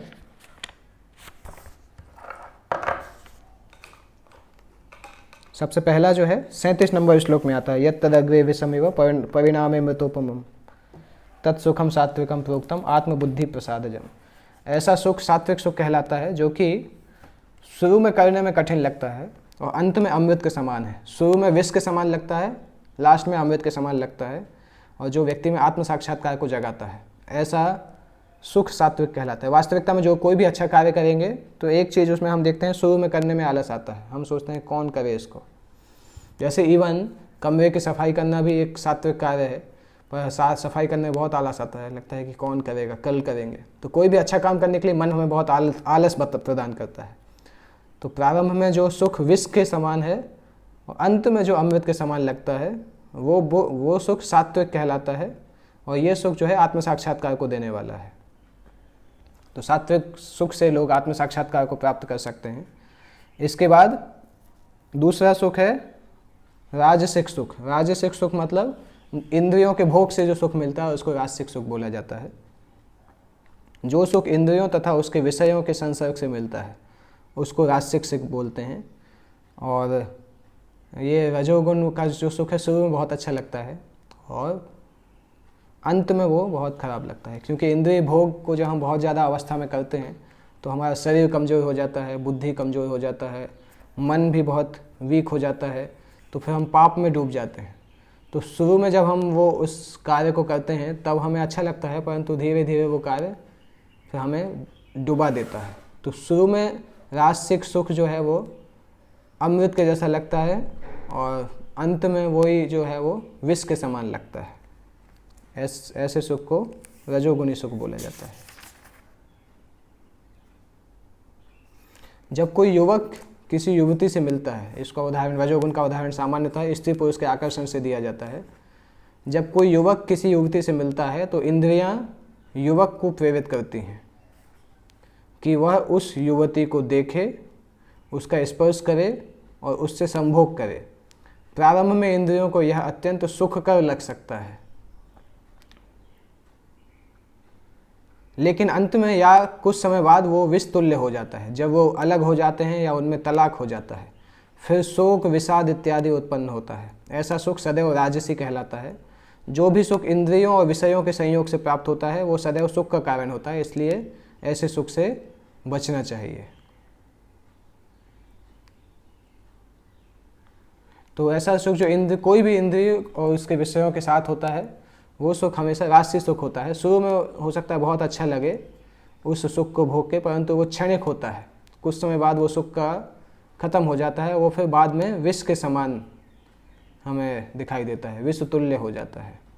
इसलिए ऐसे सुख से बचना चाहिए। तमोगुणी सुख कौन सा होता है कि जो आत्म साक्षात्कार के बारे में तो सोचता नहीं है और शुरू से लेकर अंत तक मोह कारक होता है और नींद आलस्य को उत्पन्न करता है। ऐसे सुख को तमोगुणी सुख बोला जाता है। जिस सुख में आत्म साक्षात्कार के बारे में कोई नहीं सोचते हैं और शुरू से अंत तक वो व्यक्ति डूबा रहता है, इल्यूजन में डूबा रहता है, और व्यक्ति का निद्रा आलस और मोह से उत्पन्न होता है। ऐसे लोग ज़्यादा सोते हैं, आलस और निद्रा में ही सुखी रहते हैं। उनको कोई अनुमान नहीं है कि उनको कैसा कर्म करना चाहिए, क्या नहीं करना चाहिए। ये सब तमोगुण के व्यक्ति के लक्षण हैं। उसके लिए सारी वस्तुएं मोह के समान हैं, तो उसको ना तो प्रारंभ में सुख मिलता है ना अंत में। रजोगुणी व्यक्ति को प्रारंभ में कुछ सुख मिल जाता है और अंत में दुख होता है, लेकिन तमोगुणी जो है उनको प्रारंभ में भी सुख नहीं मिलता है, अंत में भी सुख नहीं मिलता है, हमेशा उनको दुख ही दुख मिलता है। इसके बाद भगवान बता रहे हैं कि संसार में कोई भी ऐसा नहीं है जो कि इन 3 गुणों से बचा हो। धरती से लेकर ब्रह्मलोक तक सभी के सभी लोग इन 3 गुणों में फंसे हुए हैं। भगवान ये डिस्क्राइब कर रहे हैं किस प्रकार से अलग अलग वर्णाश्रम के जो लोग हैं उनमें वो कैसे इन गुणों में आते हैं। और 41वें श्लोक से भगवान बताएंगे कि कोई व्यक्ति सकाम कर्म योग जो करते हैं, जो कि अपने इंद्रियों को भोग करने के लिए काम करते हैं, वो निष्काम कर्म योग में कैसे आ सकते हैं। तो हमने पहले भी देखा था कि अगर कोई व्यक्ति कर्मों के फल को त्याग देता है या कर्मों के फल को भगवान को समर्पित करता है, या शास्त्र में जो वर्णाश्रम के उसके कर्म दिए गए हैं उसके आश्रम और वर्ण के हिसाब से वो कर्मों को करता है, तो धीरे धीरे वो निष्काम कर्म योग में पहुंच जाता है। तो इसलिए भगवान अभी इस सेक्शन में बताएंगे कि वर्णाश्रम में जो अलग अलग वर्ण हैं उनके क्या क्या लक्षण हैं। ब्राह्मण, क्षत्रिय, वैश्य, शूद्र की प्रकृति के अनुसार उनके स्वभाव द्वारा उत्पन्न गुणों के द्वारा उनको भेद किया जाता है। तो ब्राह्मण के अंदर 9 गुण पाए जाते हैं। ये 42, 43, 44 श्लोक जो है ये मेमोराइजेशन श्लोक है, इसको याद करना चाहिए आपको। समोदमस्तपः शौचम क्षान्ति आजवम एव च ज्ञानम विज्ञानम आस्तिक्यम ब्रह्म कर्म स्वभावजम। ब्राह्मण के ये 9 गुण हैं। समः मतलब शांति प्रियता होता है। समः मतलब मन को नियंत्रित करना। दमः मतलब इंद्रियों को नियंत्रित करना। तपस्या मतलब जीवन के आध्यात्मिक विकास के लिए वॉलंटरीली कुछ कठिन कार्य करना। शौचम मतलब स्वच्छता। क्षांति मतलब सहिष्णुता, टॉलरेंस। ब्राह्मणों का ये लक्षण है कि उनको सहन करना सीखना चाहिए। आर्जवम मतलब सत्यनिष्ठा, सत्य के प्रति हमेशा सत्य बोलना चाहिए। ज्ञानम विज्ञानम आस्तिक्यम, ज्ञानम मतलब आध्यात्मिक ज्ञान, विज्ञानम मतलब आध्यात्मिक ज्ञान का उपयोग जीवन में करना। आस्तिक्यम का मतलब भगवान के प्रति समर्पण होना, उसको आस्तिक्यम बोला जाता है। ज्ञानम विज्ञानम आस्तिक्यम ब्रह्म कर्म स्वभावजम, ये ब्राह्मण के लक्षण होते हैं। मन का नियंत्रण, इंद्रियों का नियंत्रण, तपस्या, स्वच्छता और सहिष्णुता, टॉलरेंस, और सत्यनिष्ठा, हमेशा सत्य बोलना। ज्ञान, आध्यात्मिक ज्ञान होना, आध्यात्मिक ज्ञान को जीवन में अप्लाई करना, और धर्म का पालन करना। ये ब्राह्मण के लक्षण होते हैं। क्षत्रियों के 7 लक्षण होते हैं। शौर्यम तेजो धृतिर्दाक्ष्यम युद्धे चाप्य पलायनम दानम ईश्वर भावश्च छात्र कर्म स्वभावजम। शौर्य मतलब क्षत्रियों में वीरता पाई जाती है। तेज, बहुत शक्ति पाई जाती है, उनकी शारीरिक शक्ति बहुत होती है क्षत्रियों के अंदर। धृति मतलब संकल्प। क्षत्रिय लोग जो हैं वो किसी भी कठिन परिस्थिति में डिगते नहीं हैं, उनके अंदर बहुत दृढ़ संकल्प होता है। दाक्ष्यम मतलब हर विषय में दक्ष होते हैं। पॉलिटिकल सब्जेक्ट मैटर, शास्त्रिक विषयों में, हर विषय में क्षत्रिय लोग दक्ष होते हैं। युद्धे चाप्य पलायनम, ये एक इम्पॉर्टेंट क्वालिटी है। क्षत्रियों को अगर कोई युद्ध में बुलाता है तो युद्ध से भागते नहीं हैं डर के, या तो मरेंगे या मारेंगे, युद्ध से विमुख होकर नहीं भागते हैं क्षत्रिय। और दान देना, लोगों को दान देना। ईश्वर भाव मतलब नियंत्रक, नेतृत्व करने की क्षमता क्षत्रियों में पाई जाती है। इसलिए क्षत्रिय लोग जो हैं वो राजा बनाए जाते हैं, क्योंकि उनमें नेतृत्व करने की क्षमता होती है। इसके अलावा वैश्य का जो गुण है, वैश्य के 3 गुण बताए गए हैं। कृषि, गोरक्ष, वाणिज्यम। खेती करना, गाय की रक्षा करना और व्यापार करना। तो क्षत्रिय राज्य जो है क्षत्रियों के अंडर में है, गाय के वैश्यों के अंदर में है। तो खेती करना, गाय की रक्षा करना, व्यापार करना, ये वैश्य के लक्षण हैं। और शूद्र के लक्षण हैं कि तीनों, बाकी जो तीनों ब्राह्मण, क्षत्रिय, वैश्य हैं, उनकी सेवा करना। इस प्रकार से अगर वर्णाश्रम के आधार पे हर व्यक्ति अपने अपने कर्तव्यों को करते हैं तो सिद्धि को प्राप्त करते हैं। इस तरह से भगवान अभी बता रहे हैं कि जो लोग इस तरह से ब्राह्मण, क्षत्रिय, वैश्य, शूद्र के जैसा कार्य करते हैं और साथ साथ भगवान को अपने कर्मों का, भगवान की उपासना करते हैं। वैदिक समय में भगवान की उपासना करते थे, भगवान के लिए यज्ञ करते थे, अपने कर्म का फल भगवान को देते थे। तो धीरे धीरे वो स्वकर्मणाम तमभ्यर्च सिद्धिम विन्दति मानव, धीरे धीरे वो व्यक्ति अपने कर्मों को करते करते सिद्धि को प्राप्त करता है। और शास्त्र इसके लिए बताते भी हैं कि व्यक्ति को अपने स्वधर्म को करना चाहिए, दूसरे के धर्म को कॉपी नहीं करना चाहिए, क्योंकि व्यक्ति का स्वभाव जो है वो उसको दिया जाता है। जैसे क्षत्रिय का स्वभाव अलग होता है, ब्राह्मण का स्वभाव अलग होता है। आज के परिप्रेक्ष्य में अगर हम देखेंगे तो इस तरीके का सिस्टम नहीं है, क्योंकि आजकल कोई स्वभाव के आधार पर काम नहीं करता है। आजकल काम कैसे किया जाता है, किस काम में ज़्यादा पैसा मिल रहा है। आजकल चूँकि पैसा सबका मालिक है, इसलिए कोई स्वभाव नहीं देखता है। हमारा कोई भी स्वभाव हो, पैसा पैसा पैसा मिलना चाहिए, वो काम हम करेंगे। जबकि वर्णाश्रम ऐसा नहीं था, व्यक्ति के नेचर के आधार पर उसको काम दिया जाता था। और वो सही भी था, क्योंकि जिस व्यक्ति का जो नेचर है उसके आधार पर उसको एंगेज किया जाएगा तो व्यक्ति अच्छे से कर सकता है। अभी इसीलिए कई लोग फ्रस्ट्रेटेड होते हैं कि उनका नेचर इस तरह से नहीं है, परंतु वो काम करते हैं क्योंकि केवल पैसा कमाना है। जैसे माता पिता बच्चों को, सभी लोग इंजीनियरिंग में डाल देते हैं, डॉक्टर में डाल देते हैं, चाहे बच्चे की इच्छा हो नहीं हो, उसको करना ही पड़ेगा। तो ऐसा नहीं था पहले के समय में। पहले की एजुकेशन पद्धति इस तरह से थी कि व्यक्ति के नेचर को पहचान के उसके आधार पर उसको कार्य दिया जाता था, वर्णाश्रम पद्धति में। तो अपने कार्यों को करना बहुत अच्छा है, दूसरे के कार्यों की कॉपी करना अच्छा नहीं है, क्योंकि अपने कार्य जो हमारे नेचर के आधार पर हमारे कार्य हैं, उसको करने से हम धीरे धीरे शुद्धि को प्राप्त कर सकते हैं और पाप नहीं लगता है। ऐसा पूरा नियम नहीं है कि व्यक्ति को हमेशा उसी तरह से कार्य करना पड़ेगा, क्योंकि शास्त्रों में उदाहरण हैं। जैसे विश्वामित्र जो थे वो ओरिजिनली क्षत्रिय थे, परंतु बाद में ब्राह्मण बने, ऋषि बन गए। इसी तरह से परशुराम ओरिजिनली ब्राह्मण थे, परंतु बाद में उन्होंने क्षत्रिय जैसा कार्य किया। तो ऐसा परिवर्तन संभव है, परंतु सामान्यतः हम अपने नेचर के आधार पर ही कार्य करते हैं, उस वर्ण के आधार पर। और हमें ये सोच के कर्म को नहीं छोड़ देना चाहिए कि हर कर्म में कुछ ना कुछ दोष होता है। जैसे हम कुछ भी काम करते हैं संसार में, हमेशा परफेक्ट तो नहीं होता है, कुछ ना कुछ दोष होता है उसके अंदर। तो उस दोष को सोच के हमें कर्म को करना बंद नहीं करना चाहिए, क्योंकि भगवान बता रहे सर्वारंभा ही दोषेना, हर चीज़ दोष में होती है। जैसे हर अग्नि में धुआं निकलता है, उसी तरीके से हम कुछ काम करेंगे तो उसमें कुछ ना कुछ दोष तो होगा। इसलिए काम को छोड़ना नहीं चाहिए, केवल दोष के बारे में सोच के नहीं छोड़ना चाहिए। जैसे बद्ध जीव में सभी काम भौतिक गुणों से दूषित होता है। ब्राह्मण को भी ऐसे यज्ञ करने पड़ते हैं जिसमें पशु हत्या होती है। क्षत्रिय चाहे कितना भी पवित्र क्यों ना हो, शत्रुओं से युद्ध करना पड़ता है, इससे बच नहीं सकता। व्यापारी चाहे कितना भी पवित्र क्यों ना हो, व्यापार के लिए उसको कभी कभी लाभ को छिपाना पड़ता है और ब्लैक मार्केटिंग करनी पड़ती है। तो शूद्र को कई बार खराब व्यक्ति की सेवा करनी पड़ती है, जबकि उसको ऐसा नहीं करना चाहिए। तो ये सभी चीज़ों में दोष होते हैं, परंतु तब भी अपने कार्य को करना चाहिए। केवल दोषों को छोड़ के, हमें दोषों की याद करके कार्य को नहीं छोड़ना चाहिए। जैसे उदाहरण भगवान ने दिया है, अग्नि, जब भी अग्नि होती है तो धुआं साथ में आता है, भले हम चाहें चाहे नहीं चाहें। तो इसी तरह से कोई भी कार्य करते हैं उसमें कुछ ना कुछ अपूर्णता होती है, परंतु उस कार्य को नहीं छोड़ना चाहिए। यहाँ तक हमने देखा निष्काम कर्म योग। इसके बाद जो है सेक्शन आता है 49 श्लोक से लेके 55 श्लोक तक। इस सेक्शन में भगवान बता रहे हैं कि किस प्रकार से निष्काम कर्म योग से ब्रह्म के स्तर तक आया जा सकता है। 49वें श्लोक में भगवान बता रहे हैं कि व्यक्ति अगर अपनी इंद्रियों को नियंत्रित कर पा रहा है और अनासक्त है तो सबसे ऊंची अवस्था प्राप्त कर सकता है। ऐसी ऊंची अवस्था को प्राप्त करके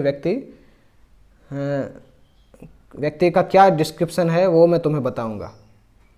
ऐसा व्यक्ति अपनी बुद्धि से अपने आप को शुद्ध करके, अपने मन को वश में करके, इंद्रिय के विषयों को त्याग कर, राग और द्वेष से मुक्त होकर एकांत स्थान में वास करता है, थोड़ा खाता है, अपने शरीर, मन तथा वाणी को बस में रखता है, हमेशा समाधि में रहता है, पूरी तरह विरक्त, मिथ्या अहंकार, मिथ्या शक्ति, मिथ्या गर्भ, काम, क्रोध, भौतिक वस्तुओं के संग्रह से मुक्त है, मिथ्या स्वामित्व की भावना से रहित है, वो निश्चय ही आत्म साक्षात्कार के पद को प्राप्त होता है।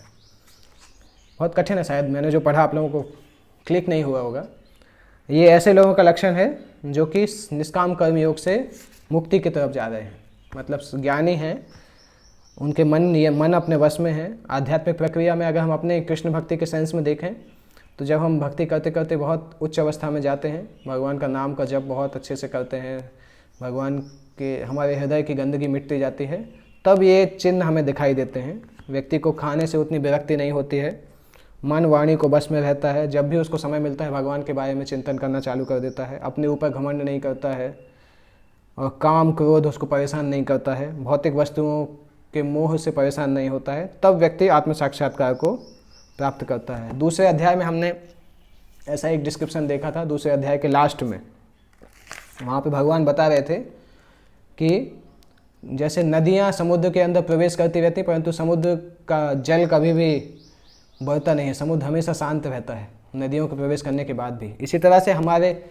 मनुष्य के मन में बहुत सारी इच्छाएं आ सकती हैं, परंतु उसको उन इच्छाओं से प्रभावित नहीं होना चाहिए, जैसे समुद्र नदियों के जल से प्रभावित नहीं होता है। ऐसे व्यक्ति को हमने भगवद गीता दूसरे अध्याय में देखा था, स्थित प्रज्ञ मुनि बोला गया था। और इसके बाद 54 श्लोक जो है, ये इम्पोर्टेंट श्लोक है। भगवान यहाँ पे बता रहे हैं कि जो व्यक्ति ऐसी अवस्था को प्राप्त होता है कि हमेशा प्रसन्न रहता है और कभी भी शोक नहीं करता है, उसके पास जो वस्तु नहीं है उसके लिए दुख नहीं मनाता है, और नई वस्तु प्राप्त करने की आकांक्षा भी नहीं करता है, इच्छा भी नहीं करता है, तो हमेशा प्रसन्न रहता है, वह किसी खोई हुई वस्तु के लिए शोक नहीं करता है और नई वस्तुओं को पाने की आकांक्षा नहीं करता है। ऐसे व्यक्ति को बोला जाता है कि वो ब्रह्म की अवस्था में पहुंच गया है, उसने इस संसार को जीत लिया है, संसार से बाहर जा चुका है। ऐसी अवस्था जब किसी व्यक्ति को प्राप्त होती है तो उसके बाद मद भक्तिम लभते पराम, तब वो व्यक्ति मेरी भक्ति को प्राप्त करता है। इस तरह से भगवान बताते हैं कि भगवान के जो भक्त हैं वो ऐसी नदी के समान हैं जिनके जल की सारी गंदगी साफ की गई है, क्योंकि वो लोग भगवत भक्ति से पूर्ण हैं, इसलिए उनको भौतिक भोग की आकांक्षा नहीं होती है, और वो जानते हैं कि सभी जीव भगवान के अंश हैं, इसलिए वो भगवान की सेवा में लगे रहते हैं हमेशा। और भगवान से तादात्म्य स्थापित होने के बाद उनको इस संसार की चीज़ें जो हैं वो कोई ज़्यादा इंटरेस्ट नहीं देती हैं। जैसे कोई अगर ऑलरेडी 1 लाख रुपए का जॉब कर रहा हो, उसके पास आप 10,000 रुपये का जॉब लेके जाओ तो बोलेगा में क्या ज़रूरत है। इसी तरह से कृष्ण भक्ति जो है वो इतना बड़ा सुख प्रदान करती है ऊंची अवस्थाओं में जाने से कि व्यक्ति भौतिक चीज़ों को वैसे भी नहीं सोचता है कि इसकी क्या आवश्यकता है। इस तरह से व्यक्ति सोचता है। वो व्यक्ति सोना और पत्थर को समान समझता है, क्योंकि वो दोनों के अंदर मैटर देखता है। उसको पता है कि संसार की सारी वस्तुएं भौतिक हैं और आत्मा जो है वो आध्यात्मिक है, वो भगवान आध्यात्मिक है, तो उसके लिए सोना पत्थर सब समान होता है। जैसे श्रीमद् भागवत जिन्होंने बोला था सुखदेव गोस्वामी की निगाह इस तरीके से थी कि वो किसी को देखते थे तो उसके अंदर आत्मा को देखते थे, शरीर से उनको ज़्यादा मतलब नहीं होता था, इतनी ऊंची अवस्था में थे। तो ऐसे लोग जो इनकी इंद्रियां नियंत्रित हो जाती हैं, उनके लिए इंद्रियां ऐसे सांप बन जाती हैं जो कि उस सांप के विष वाले दांत चले गए, विष के दांत काट लिए गए हैं। विष के दांत का क्या मतलब है? भोग करने की इच्छा। भोग करने की इच्छा खत्म हो गई। जैसे सांप को अगर हमने उसके विष वाले दांतों को काट लिया तो फिर सांप के कुछ नहीं होता है, केंचुआ जैसा हो जाता है, फिर उसके साथ खेल सकते हैं क्योंकि उसके विष के दांत खत्म हो चुके हैं। इसी तरह से अगर हमने अपनी भोग करने की इच्छा को ख़त्म कर दिया, सेवा की इच्छा को बढ़ा दिया, तो दैट मीन्स फिर हम संसार में शांति से निवास कर सकते हैं, क्योंकि भोग की इच्छा हमारे अंदर नहीं है। तो ऐसे भक्त जो हैं वो आत्म साक्षात्कार को प्राप्त करते हैं, भक्ति को प्राप्त करते हैं, ब्रह्मभूत बन जाते हैं। वो ना तो शोक करते हैं ना कांक्षा करते हैं, तब उनकी भक्ति प्रारंभ होती है। इससे पता चलता है कि अभी हम जो भक्ति कर रहे हैं वास्तविकता में वो भक्ति का प्रयास है, भक्ति नहीं है। वो हम भक्ति करने का प्रयास कर रहे हैं, परंतु भक्ति प्रारंभ होती है जब हम मुक्त हो जाते हैं। संसार से मुक्त होने के बाद भक्ति प्रारंभ होती है। तो साधना भक्ति करते करते जब हम एडवांस अवस्था को प्राप्त होते हैं, उन्नत अवस्था को प्राप्त होते हैं, तो हम मुक्ति को प्राप्त होते हैं, और मुक्ति को प्राप्त होने के बाद हम वास्तविक भक्ति करना प्रारंभ करते हैं, क्योंकि वास्तविक भक्ति भगवान के बीच में प्रेम का आदान प्रदान है। अभी तो प्रेम का आदान प्रदान जैसा हमें नहीं दिखता है, हमारे लिए तपस्या जैसा होता है, सुबह उठना मुश्किल है, भगवान का नाम लेते समय नींद आती है हमें, भगवान के भक्तों में हम बहुत सारी गलतियाँ देखते हैं। तो अभी हम जो प्रयास कर रहे हैं उसमें कई गलतियाँ हैं, पर जैसे जैसे हम उन्नत अवस्था में जाएंगे और जब मुक्ति को प्राप्त हो जाएंगे तब भक्ति करना वास्तविकता में प्रारंभ होगा, तब हम भगवान की अच्छे से भक्ति कर सकते हैं। क्योंकि काम, क्रोध, लोभ ये सब हमें परेशान नहीं करेगा। अभी ये सब परेशान करता है, इसलिए हम भगवान की भक्ति नहीं कर पाते हैं। तो भगवान बता रहे हैं, ऐसा भक्त मुझे जान जाता है, भक्त्या माम अभिजानाति यावान यश्चास्मि तत्वतः ततो माम तत्वतो ज्ञात्वा विशते तदनंतरम।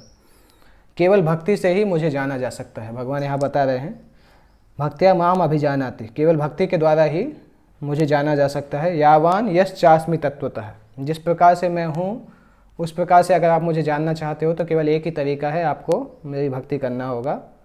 यहाँ भगवान क्लियरली बता रहे हैं, ततो माम तत्वतो ज्ञात्वा, मुझे जानकर, मुझे तत्वतः जानकर आप वैकुंठ जगत में प्रवेश कर सकते हैं। इस तरह से भगवान बताते हैं कि भगवान ने हर जगह चारों तरफ योग माया का प्रकाश रखा है। ना हम प्रकाश सर्वस्य योग माया समावृता, केवल भक्त लोग उस प्रकाश को पार करके भगवान को जान पाते हैं।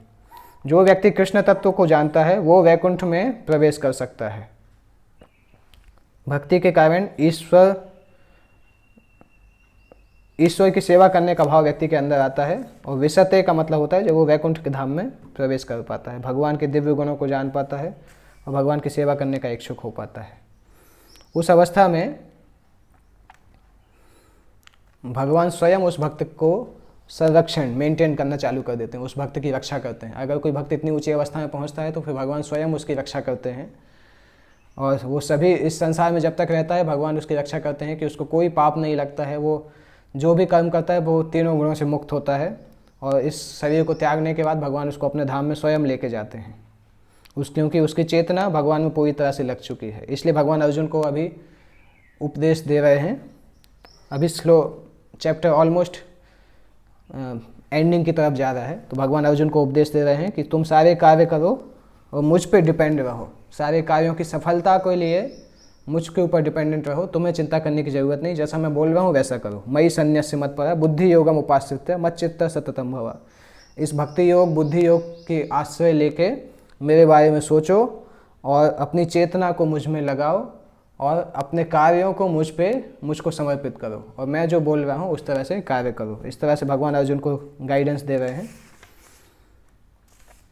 क्योंकि मेरे बारे में सोच के मेरे भक्त बन के जो व्यक्ति कार्य करते हैं, अगर तुम मेरे भक्त बन के कार्य करोगे तो मत प्रसादात तरिष्यति, संसार की सारी कठिनाइयों से तुम मेरी कृपा से तर जाओगे, सारी कठिनाइयों को तुम जीत लोगे।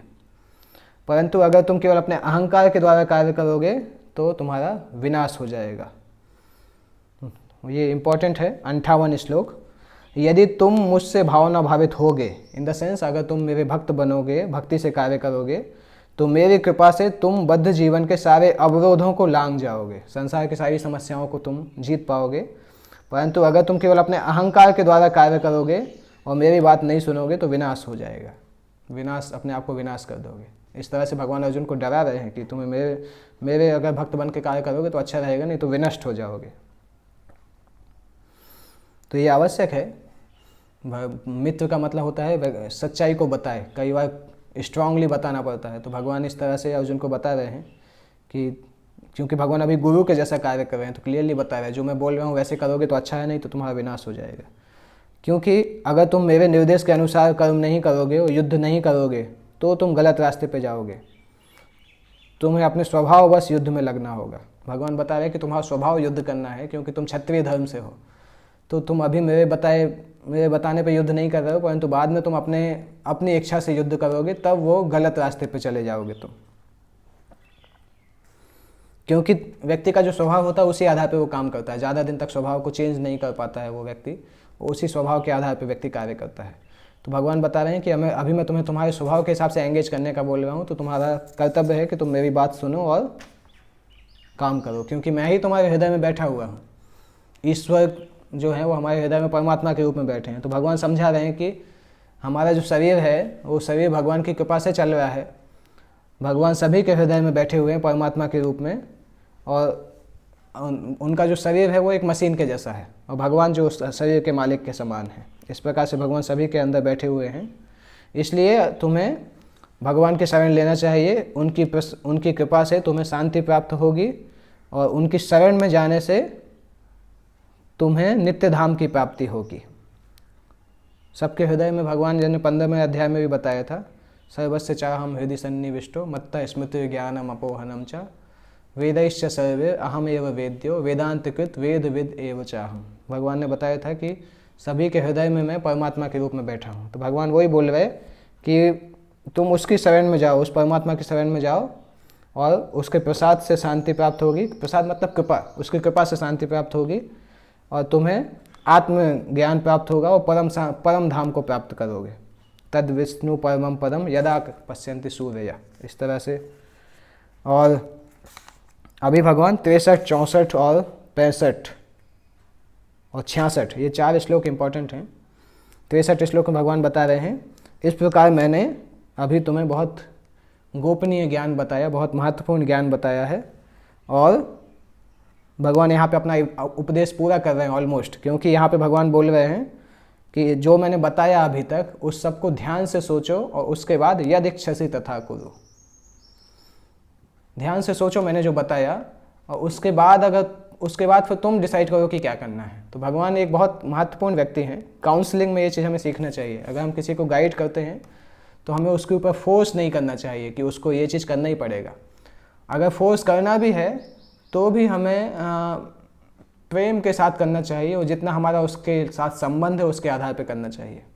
अगर हमारा बहुत अच्छा संबंध है उसके साथ तो हम फोर्स करेंगे, व्यक्ति मान जाएगा। अगर संबंध नहीं है, हम फोर्स करेंगे तो व्यक्ति नाराज़ हो जाएगा, संबंध टूट जाएगा।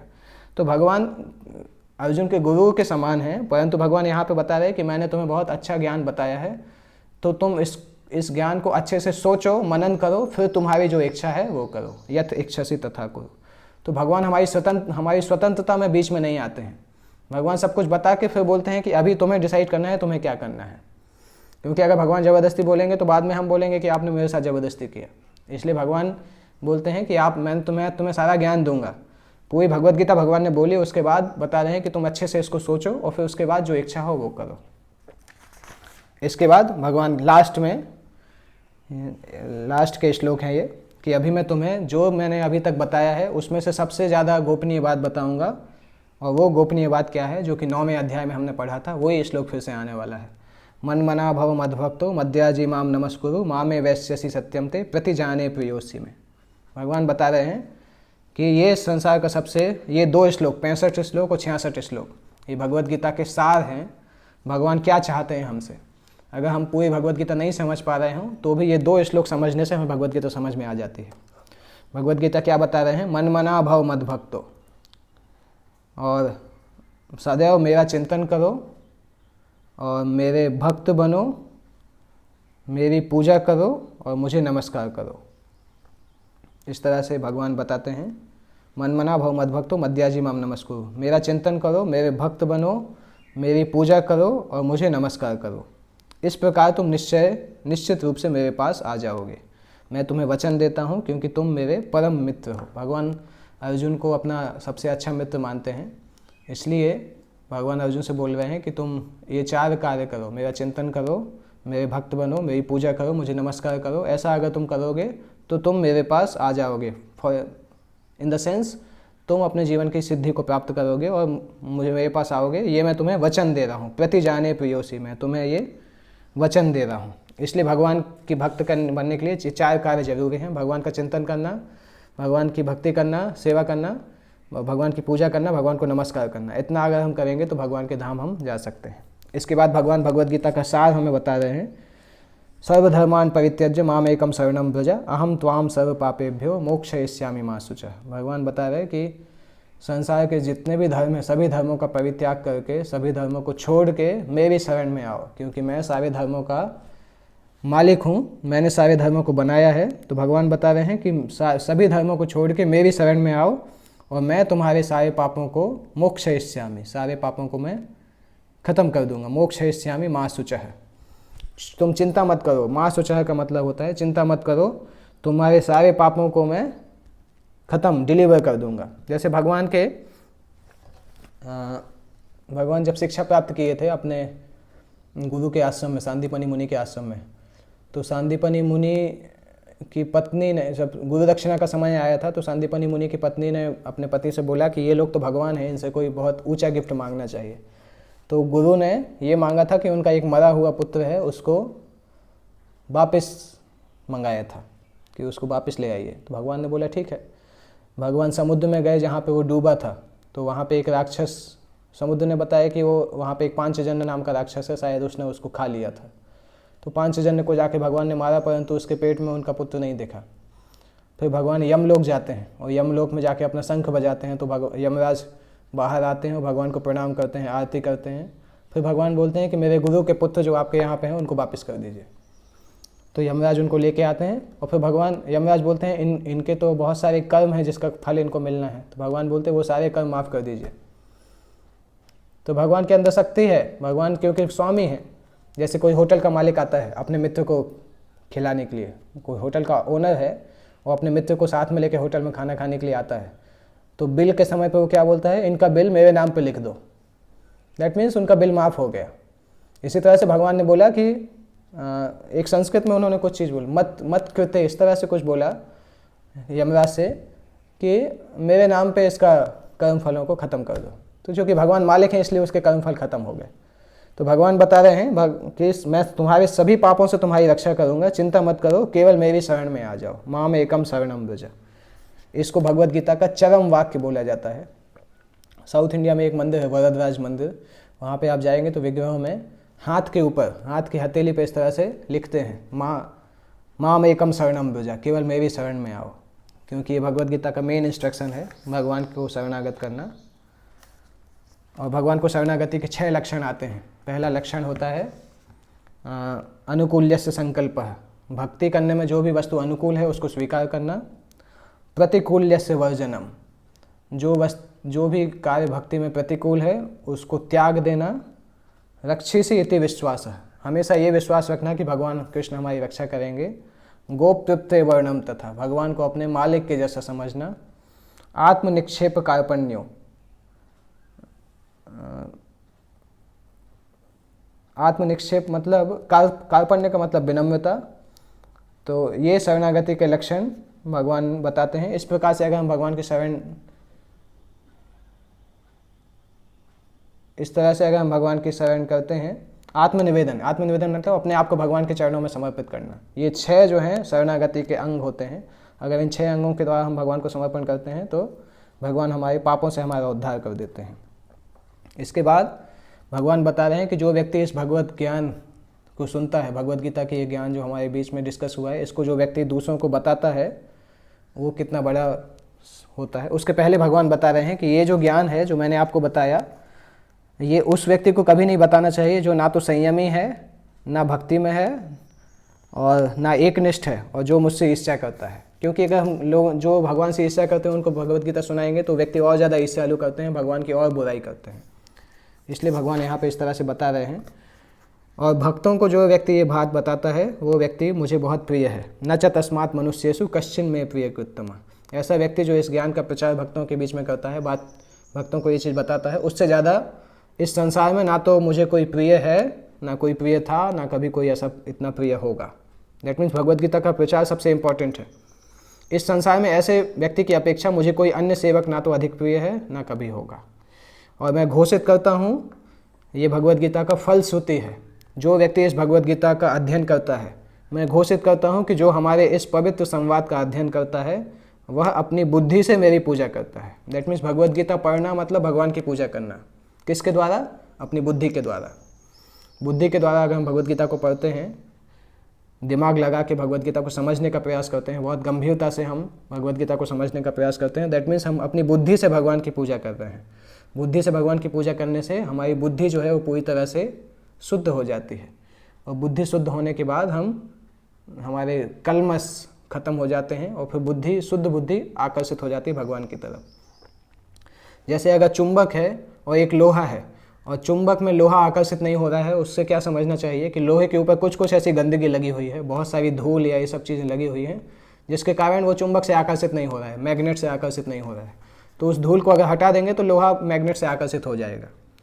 तो जब हमारी बुद्धि जो है उस पूरी तरह से शुद्ध हो जाएगी तो भगवान के प्रति प्रेम और आकर्षण अपने आप बुद्धि में डेवलप हो जाएगा। क्योंकि हम भगवान से प्रेम करते हैं परंतु गंदगी के कारण भूल चुके हैं, काम क्रोध इन सब गंदगी के कारण भूल चुके हैं। जैसे ये गंदगी हटेगी भगवत गीता को पढ़ने से और भक्ति करने से, तो फिर से भगवत प्रेम जागृत हो जाएगा।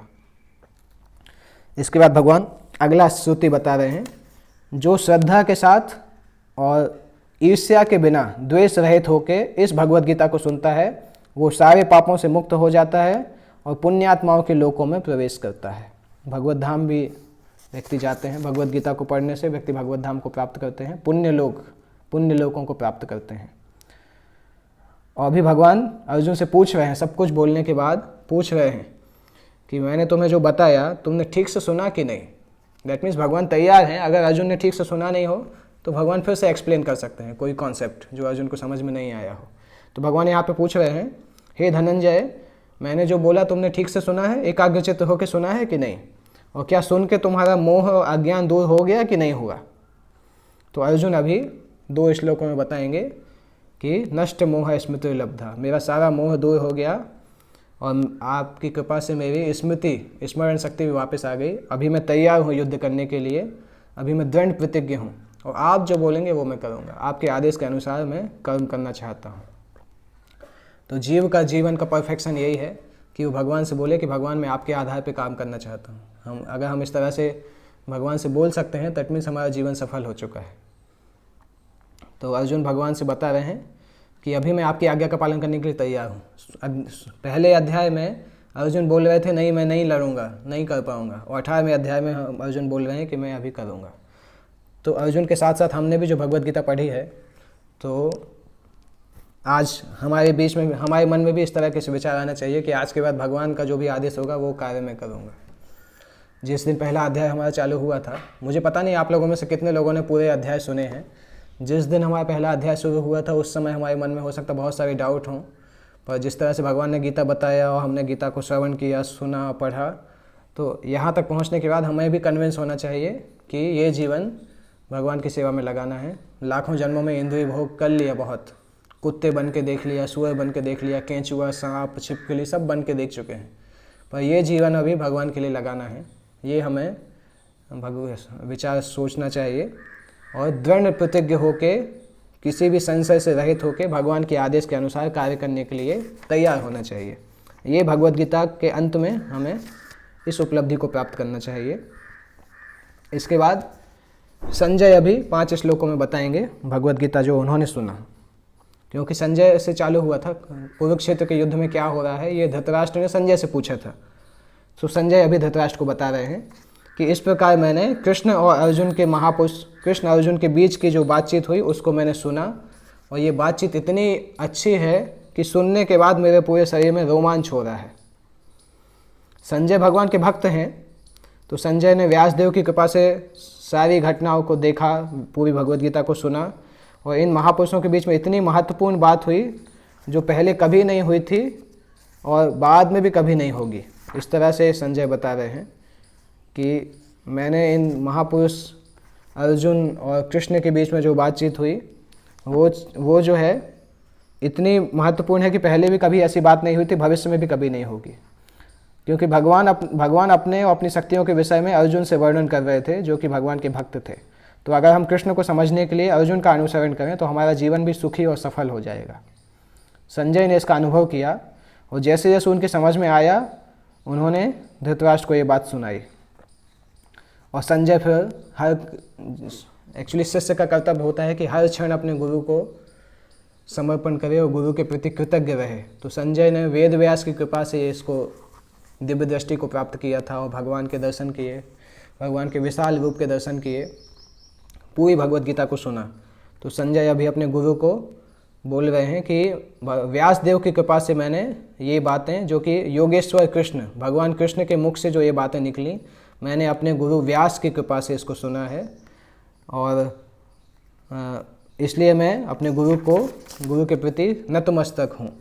और इस वार्ता को सुन के मेरा पूरा शरीर अद्भुत तरीके से गदगद हो रहा है और मैं बहुत आश्चर्यचकित हूँ और जब भी मैं इसको स्मरण कर रहा हूँ तो मेरा पूरा शरीर खुश हो जाता है। भगवद गीता को सुन के इस प्रकार के लक्षण संजय के अंदर आ रहे हैं। हमारे अंदर भी आना चाहिए ऐसे लक्षण, अगर हमने भगवद गीता अच्छे से सुना है और जीवन में अप्लाई किया है। सुन के खुश होना चाहिए। भगवान ने बोला भी है 15वें अध्याय में कि इस प्रकार के शास्त्रों को सुन के हमें बहुत मन में बहुत खुशी होना चाहिए कि भगवत धाम जाने की इच्छा होनी चाहिए। तो भगवद गीता का ज्ञान इतना दिव्य है कि जो अर्जुन और कृष्ण के संवाद को जान लेता है पुण्यात्मा बन जाता है, इस वार्तालाप को भूल नहीं पाता। और जब किसी ने गीता को सही स्रोत से या कृष्ण से स्वयं सुनी है तो उनको पूर्ण कृष्ण भक्ति प्राप्त होती है और जीवन का भोग आनंद सहित हर समय वो आध्यात्मिक सुख का भोग करते हैं। भगवान कृष्ण के रूप का स्मरण करते ही मैं आश्चर्यचकित होता हूँ, बार बार हर्षित होता हूँ। फिर इसके बाद अंतिम श्लोक में संजय बताते हैं, यत्र योगेश्वर कृष्णो यत्र पार्थो धनोधरा तत्र श्री विजयो भूति ध्रुवा नीतिर्मति मम। जहाँ भी योगेश्वर, योग के स्वामी कृष्ण उपस्थित हैं, जहाँ पे अर्जुन उपस्थित हैं, वहाँ पे 4 वस्तुएं हमेशा होती हैं। श्री, श्री का मतलब होता है ऐश्वर्य। विजय मतलब वहाँ पे कभी भी हार नहीं होती, हमेशा जीत होती है। भूति, भूति का मतलब होता है एक्स्ट्रा ऑर्डिनरी पावर, विलक्षण शक्ति, विलक्षण शक्तियाँ, आश्चर्यजनक शक्तियाँ वहाँ पे होती हैं। और नीति, नीति मतलब मोरालिटी, नैतिक प्रिंसिपल। जहाँ भी कृष्ण और अर्जुन उपस्थित हैं यहाँ वहाँ पे ये 4 वस्तुएं उपस्थित हैं। श्री, विजय, भूति और नीति। श्री का मतलब ऐश्वर्य, विजय का मतलब जीत, भूति का मतलब एक्स्ट्रा ऑर्डिनरी पावर, विलक्षण शक्ति, और नीति का मतलब नैतिक सिद्धांत। तो भगवान जहाँ पे अर्जुन और कृष्ण हैं वहाँ पे हमेशा ये चीज़ श्योर हो गया भगवद गीता के अंत से कि कौरव जो हम खत्म हो जाएंगे और कृष्ण की उपस्थिति से अर्जुन जो है विजयी होंगे। भगवद गीता का शुभारंभ धृतराष्ट्र की जिज्ञासा से हुआ। वो भीष्म, द्रोण तथा कर्ण की सहायता से अपने पुत्रों के विजय के प्रति आशावान थे। उनको आशा थी कि विजय उनके पक्ष में होगी। लेकिन युद्ध क्षेत्र के दृश्य का वर्णन करने के बाद संजय ने बोला कि आप अपनी विजय की बात सोच रहे हैं, परंतु जहाँ पे कृष्ण अर्जुन हैं वहाँ पे आपकी विजय नहीं हो सकती है। वहीं पे कृष्ण अर्जुन जहाँ जिस पक्ष में है उनकी विजय वहीं पे होगी। उसने बताया कि धृतराष्ट्र को अपने पक्ष की विजय की आशा नहीं रखनी चाहिए। विजय तो अर्जुन की ही होनी है क्योंकि उनके साथ कृष्ण है। श्री कृष्ण द्वारा अर्जुन के सारथी का पद स्वीकार करना एक ऐश्वर्य का प्रदर्शन था। ऐसे कृष्ण वैराग्य हैं, पूरी तरह से वैराग्य हैं। ऐसे वैराग्य के अनेक उदाहरण हैं। और युद्ध तो वास्तव में दुर्योधन और युधिष्ठिर के बीच में था। अर्जुन अपने ज्येष्ठ भ्राता की ओर से लड़ रहा था। चूँकि कृष्ण तथा अर्जुन युधिष्ठिर की ओर थे इसलिए युधिष्ठिर की विजय निश्चित थी। कृष्ण अर्जुन जहाँ पे थे वहाँ पे जीत निश्चित था। युद्ध को यह निर्णय करना था कि संसार पर शासन कौन करेगा। तो संजय ने ऑलरेडी भविष्यवाणी की कि युद्ध युधिष्ठिर के जीतेंगे और संसार युधिष्ठिर के हाथ में जाएगा। और युधिष्ठिर विजय प्राप्त करने के बाद संसार को समृद्धि प्राप्त करेंगे क्योंकि वो पुण्यात्मा थे और पवित्रवान थे। तो भगवद गीता का लक्ष्य है, भगवद गीता का फाइनल उपदेश है कि हर मनुष्य को भगवान का भक्त बनना चाहिए, भगवान का चिंतन करना चाहिए और कृष्ण की शरणागति करना चाहिए। सभी धर्मों को त्याग के भगवान के शरण में जाना चाहिए। ये सभी विधियाँ व्यक्ति को शुद्ध करने वाली हैं, परंतु गीता का अंतिम उद्देश्य सभी धर्मों का सार है। भगवान की शरण ग्रहण करो और भगवान को आत्मसमर्पण करो। इस प्रकार से अगर हम भगवद गीता को समझते हैं, भगवद गीता के 5 प्रमुख विषय हैं। भगवान, भौतिक प्रकृति, जीव, शाश्वत काल और कर्म। भगवान, जीव, प्रकृति, काल, कर्म, ये भगवद गीता के 5 विषय हैं। तो जो व्यक्ति इन 5 विषयों को समझता है और भगवद गीता के सार समझ के भगवान को समर्पण करता है, वो व्यक्ति अपने जीवन को सफलता प्राप्त करता है। तो आप सभी को भी बहुत बहुत धन्यवाद कि आपने भगवद गीता को पूरा अध्ययन किया। हालांकि 18 दिन में भगवद गीता समझना बहुत कठिन है, पर तब भी हमने कुछ इस तरह से इसको प्रेजेंट किया है कि आपको भगवद गीता का फ्लो समझ में आ जाएगा। और ये कभी भी सब्स्टिट्यूट नहीं है कि आपको अभी बुक पढ़ने की ज़रूरत नहीं। इनफैक्ट मैं बताऊंगा कि आपकी भगवद गीता कंप्लीट हो गई, अब आपने भगवद गीता जब से चल रहा था तब से ही आपने पढ़ना चालू किया हो तो बहुत अच्छा है। नहीं तो भगवद गीता का अभी ध्यान से स्टडी करना चालू करिए। और आप में से कई लोगों के पास मेरा फ़ोन नंबर है, मेरा व्हाट्सएप नंबर है, या आप हमारे ग्रुप में कई लोगों से कनेक्टेड हैं। तो भगवद गीता पढ़ते समय अगर कोई डाउट होता है तो उस डाउट को बता सकते हैं, उसका उत्तर हम देंगे। पर भगवद गीता को पढ़िए, तब आपको पता चलेगा कि संसार में इससे ऊंचा ज्ञान कुछ भी नहीं है। बहुत बहुत धन्यवाद। और एक अनाउंसमेंट है, परसों 20 तारीख से हम रामायण की कथा प्रारंभ करने वाले हैं शाम को 7:30 बजे इसी गौरंगज ग्रुप यूट्यूब चैनल पे। तो बहुत अच्छी कथाएं हैं वो, वाल्मीकि रामायण और कंब रामायण से लेके। तो आप सभी का स्वागत है उन कथाओं में। गौरंगज ग्रुप पे शाम को 7:30 बजे हर दिन वो कथा करेंगे, और लंबा एक दिन में लंबा सेशन नहीं होगा, छोटी छोटी सेशन, आधे घंटे के सेशन में हम वो कथाओं को करेंगे। तो आप सभी उसमें आइए। और एक और अनाउंसमेंट है, अध्याय 15 का जो क्विज था, आप सभी ने क्विज में हिस्सा लिया, बहुत लोगों ने क्विज में हिस्सा लिया। तो अध्याय 15 के जो रिजल्ट हैं वो मैं बताना चाहता हूँ। टॉप 5 में कौन कौन लोग आए हैं वो रिजल्ट मैं बताना चाहता हूँ। 5वें नंबर पे राम प्रभु हैं, जिनके 82,092 मार्क्स हैं। चौथे नंबर पे हैं सनातन शिक्षा प्रभु, 89,710। सनातन शिक्षा प्रभु हर क्विज में टॉप 3 टॉप 5 में हैं। बहुत अच्छा स्टडी कर रहे हैं सनातन शिक्षा प्रभु, धन्यवाद सनातन शिक्षा प्रभु। तीसरे रैंक पे हैं जेपी शाह, 93,205, बहुत बहुत धन्यवाद। दूसरे स्तर पे हैं सोहम, 95,688। सोहम प्रभु पिछले 14वें अध्याय की क्विज में फर्स्ट रैंक पे भी थे, और ये भी सनातन शिक्षा प्रभु के जैसे हर क्विज में उनका टॉप 5 में रिजल्ट आ रहा है। और फर्स्ट रैंक पे ऑब्वियसली कृष्णा है, कृष्ण के अलावा और कोई फर्स्ट रैंक पे नहीं आ सकता है। कृष्ण प्रभु कहाँ से हैं मुझे अंदाज़ा नहीं है। मैं केवल रिक्वेस्ट कर सकता हूँ कि जब अपना नाम लिखते हैं क्विज में तो एटलीस्ट स्थान का नाम लिखेंगे तो हम पता कर सकते हैं। तो कृष्ण प्रभु को फर्स्ट रैंक है 95,742। कृष्ण प्रभु की जय। तो इन सभी को बहुत बहुत धन्यवाद भगवद गीता रिजल्ट क्विज में भाग लेने के लिए। बाकी चैप्टर्स के जो क्विज हैं 16, 17, 18 वो क्विजेज हम रामायण के सेशन में हम उनके रिजल्ट्स बताते रहेंगे। तो आप सभी 20 तारीख को हम शाम को 7:30 बजे मिलते हैं रामायण के सेशन में। श्रीमद् भगवद गीता यथारूप की जय। जगत गुरु श्रील प्रभुपाद की जय।